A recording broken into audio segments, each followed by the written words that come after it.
Bonjour, bienvenue dans cette nouvelle vidéo. Aujourd'hui, l'allergie saisonnière, une histoire de terrain. Alors l'allergie saisonnière ou le rhume des foins, ça concerne environ un quart des Français et c'est malheureusement en forte augmentation depuis ces 10 dernières années. L'allergie saisonnière, c'est quoi? Eh bien, c'est une suractivation ou alors une réaction excessive de votre système immunitaire à un allergène. Et là, en l'occurrence, l'allergène, eh bien, ce sont les pollens. Ça se manifeste par des éternuements, de la toux, du nez bouché, des yeux rouges, des maux de tête, bien sûr, rhinite, conjonctivite, asthme allergique, etc. Vous connaissez tous les symptômes et ils sont propres à chacun. Mais il peut y avoir aussi d'autres réactions, comme des réactions cutanées ou même des allergies croisées, c'est-à-dire que à force, eh bien, les réactions s'étendent à certains fruits, certains légumes comme le kiwi ou l'aubergine par exemple. En fait, il y a toujours eu des allergies, Hippocrate il en parlait déjà, mais le problème c'est qu'il y a de plus en plus de personnes allergiques et c'est que les réactions sont de plus en plus fortes et surtout il y a de plus en plus d'allergies combinées et d'allergies à différents allergènes. En gros, les gens sont plus fortement allergiques, ils réagissent parfois plus fortement et ils sont de plus en plus polyallergiques. Et ça peut s'expliquer par bien des choses. Le changement climatique, en tête peut-être, l'augmentation de la pollution intérieure, c'est-à-dire dans notre maison, extérieure, c'est-à-dire environnementale, l'augmentation du stress aussi, mais aussi l'augmentation des substances toxiques qu'on peut avoir à l'intérieur de notre organisme, qui sont ingérées par exemple par l'alimentation, mais pas que, comme les pesticides, les herbicides, mais aussi les médicaments, etc. Et tout ça, ça va affaiblir le terrain et monopoliser le système immunitaire qui va en fait à force surréagir lorsqu'il est en présence d'un allergène, en l'occurrence un pollen. Alors, qu'est-ce qu'on peut faire? On peut travailler sur le terrain. Le terrain, c'est une notion qu'on aime bien en naturopathie et ça veut dire qu'en fait, votre terrain, c'est ce qui vous constitue, ce avec quoi vous êtes né, vos forces et vos faiblesses de base, ce que vous en avez fait au fil du temps et où vous en êtes aujourd'hui.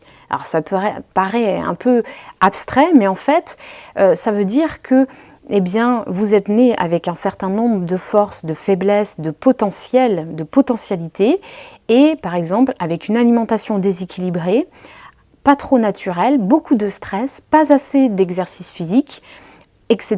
Au fil du temps, ça a pu déséquilibrer votre terrain et donc faire pencher la balance vers des allergies et vers des réactions allergiques.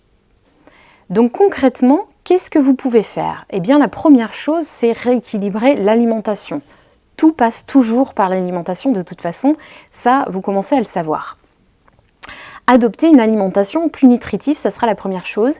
Une alimentation qui est riche en vitamines, en minéraux, en antioxydants, en oméga 3 à effet anti-inflammatoire, en fruits, par exemple les fruits rouges qui vont être riches en flavonoïdes qui sont des antioxydants, en légumes, par exemple le brocoli qui est riche en vitamines, en minéraux, en antioxydants aussi, mais aussi très détoxifiant.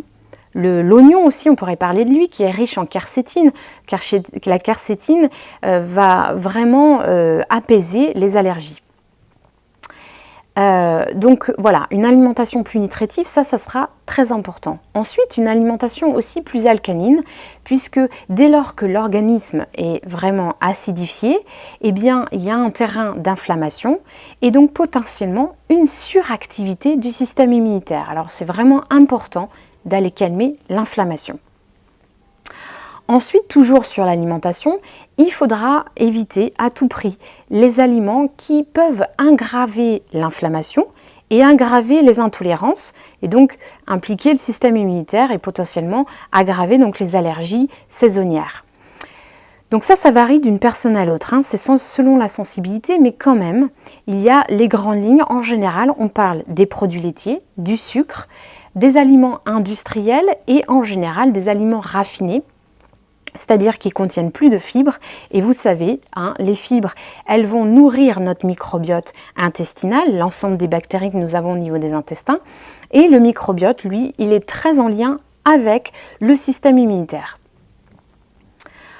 Donc, on a parlé de l'alimentation. Maintenant, il faut aussi une bonne santé digestive. Ça, c'est très, très important. Encore une fois, le microbiote intestinal, s'il est déséquilibré, ça va mettre à mal votre système immunitaire et donc, ça va potentialiser les réactions allergiques.